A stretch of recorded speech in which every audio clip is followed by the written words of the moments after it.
अगर आप लोग मेरे द्वारा कहे गए सभी भाषण सुनना चाहते हैं तो इस चैनल को अभी सब्सक्राइब कर लीजिए और अपने साथी मित्रों को भी यह भाषण भेजिए जिससे से ज्यादा लोगों को तक विचारधारा पहुंच सके।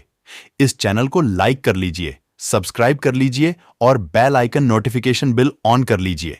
वर्ष 1927 के पहले दिन यानी कि 1 जनवरी की शुरुआत दलित वर्गों द्वारा भीमा कोरेगांव युद्ध स्मारक पर आयोजित एक सभा हुई। उस वर्ष दलित वर्ग के सभी ख्याति प्राप्त नेताओं ने इस सभा में भाग लिया था।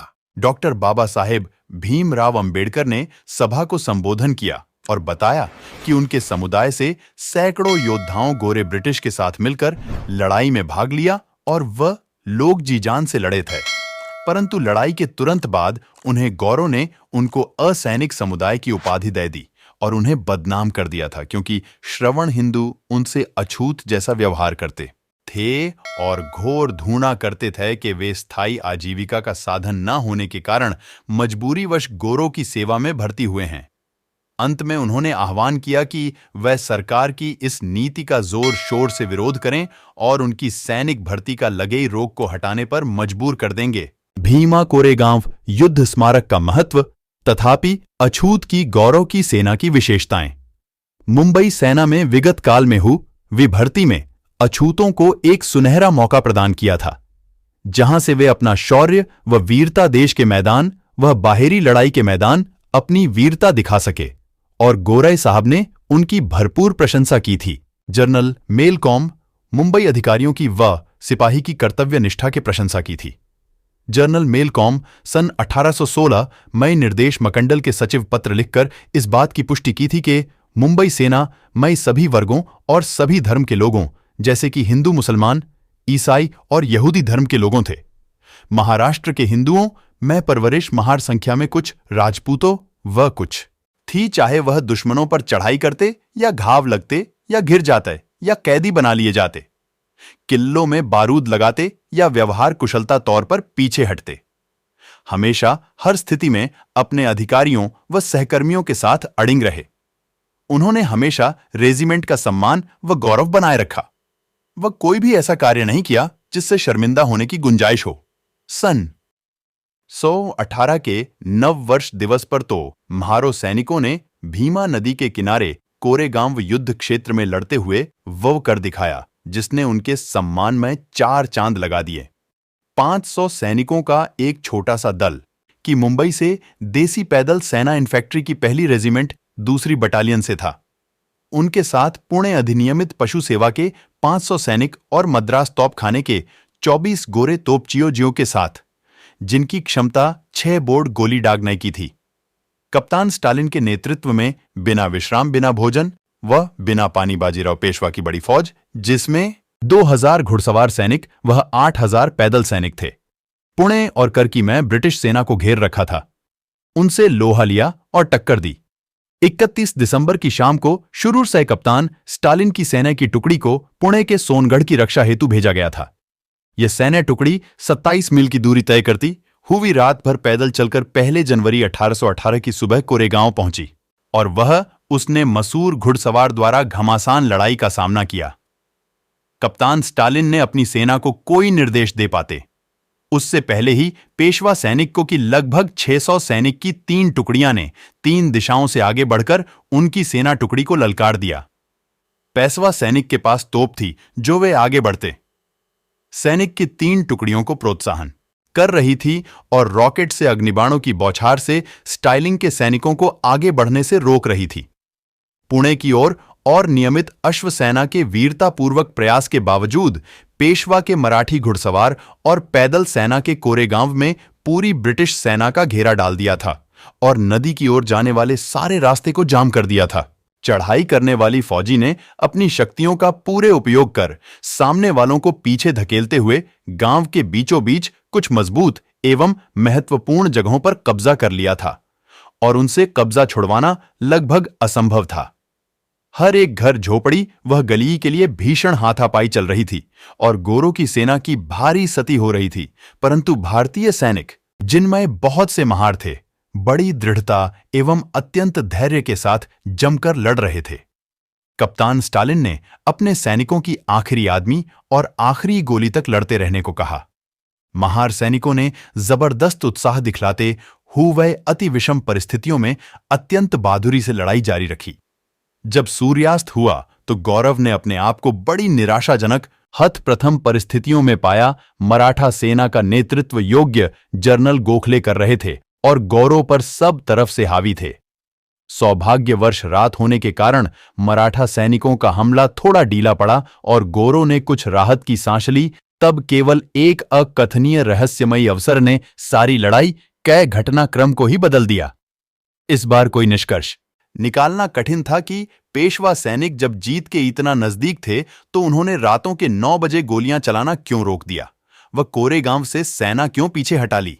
मद्रास पैदल सेना के 12 सेना 21 रेजिमेंट की मुंबई देशवासी, पैदल सेना के 50 सैनिक, वह 3 ब्रिटिश सैन्य अधिकारी युद्ध में 113 सैनिक को और 2 ब्रिटिश सैन्य अधिकारी हुए 21वीं रेजिमेंट की मुंबई देशी पैदल सेना जो सैनिक शहीद हुए उनमें 22 महार परवरिश गए थे। नाम के अंत के नाक से उनकी पहचान हुई। उनमें 16 मराठा, 8 राजपूत, 2 मुसलमान और 1 या 2 संभावित यहूदी भी थे। इस वीरतापूर्वक साहस्य, सहन शक्ति, मानसिक दृढ़ता, अनुशासित निर्भरता दर्शाने वाले सैनिक को कृत्य ने महार सैनिकों के लिए एक अमर प्रसिद्ध अर्जित करा दी। दस्तावेजों में लिखित है कि यह कहना कठिन है कि इसे सबसे किसकी ख्याति और गौरव ज्यादा बड़ा, स्वयं भारतीय सैनिकों का, यह गोरे अधिकारियों का, जो अपने नेतृत्व व स्पष्ट आदेश से एक विश्वास, वह अडिंग आदेश पालन की भावना और आश्चर्यजनक स्वामी भक्ति भारतीय सैनिकों में जगह पाई। भारतीय सैनिकों में बहुत से महार थे। सीधे ही कोरेगांव लड़ाई का सामाजिक महत्व समझ में आ गया। यह निर्णय लिया गया कि कोरेगांव के उसे बिंदु पर जहां पहले गोल दागा गया था वहां पर लगभग 32 वर्ग फीट चबूतरा बनाया जाए और उसे पर 65 फीट ऊंचा एक स्मृति स्तंभ खड़ा किया जाए। इस स्तंभ की नेम का शिलान्यास 26 मार्च 1821 को हुआ था। यह स्तंभ 26 मार्च 1821 को हुआ था। यह स्तंभ सैनिकों के शौर्य वीरता के कार्य के स्मृति चिन्ह के रूप में किया गया था। बहादुर सैनिकों कै कृत्य चिरस्थायी बनाने के लिए यह निर्णय लिया गया था कि शहीद और घायल हूं वे सैनिकों कै नामंब पर खुजाए, क्योंकि यह उन सैनिकों की वीरतावी कर्तव्यपरायणता की थी। उसे दिन फौज की कीर्ति और गौरव बढ़ा। एक विशेष पदक भी 1851 में जारी किया गया, जिस पर भारतीय सेना को वह पदक के मुखड़ा पर कीर्ति व कोरेगांव भी छापे गए। उसके बाद भी महार मुंबई सेना की प्रमुख कार्यवाहियों में भाग लेकर संदेश से परे साहस और एडिंग कर्तव्यनिष्ठ का परिचय देते रहे।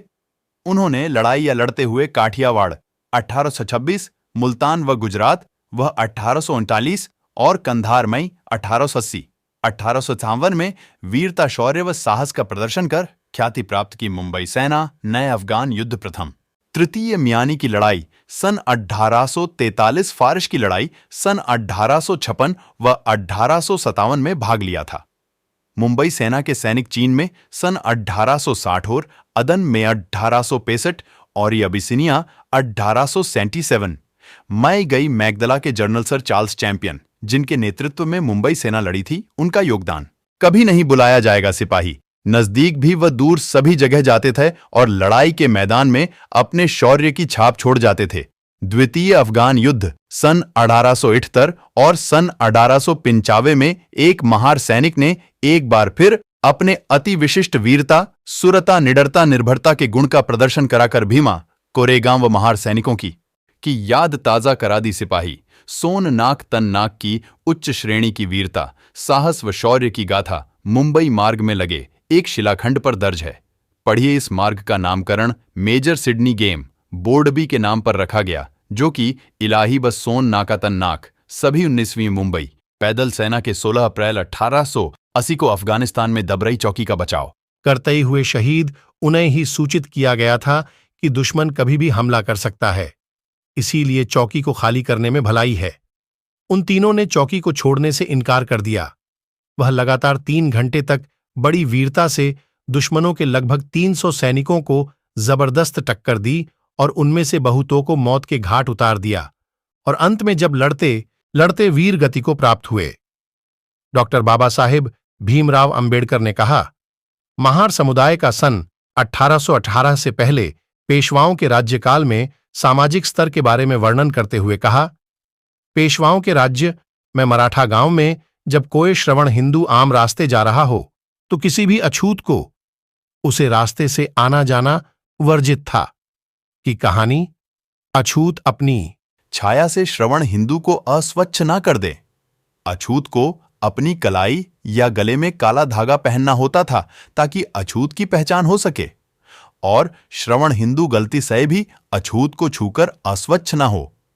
पेशवा की राजधानी पुणे में अछूतों को अपने कमर में पीछे एक झाड़ू लटकाकर जमीन पर चलना होता था ताकि वह पीछे दूषित की हुई जमीन पर से धूल हटाकर साफ करता जाए, जिससे पीछे आने वाला श्रवण हिंदू दूषित होने से बच सके।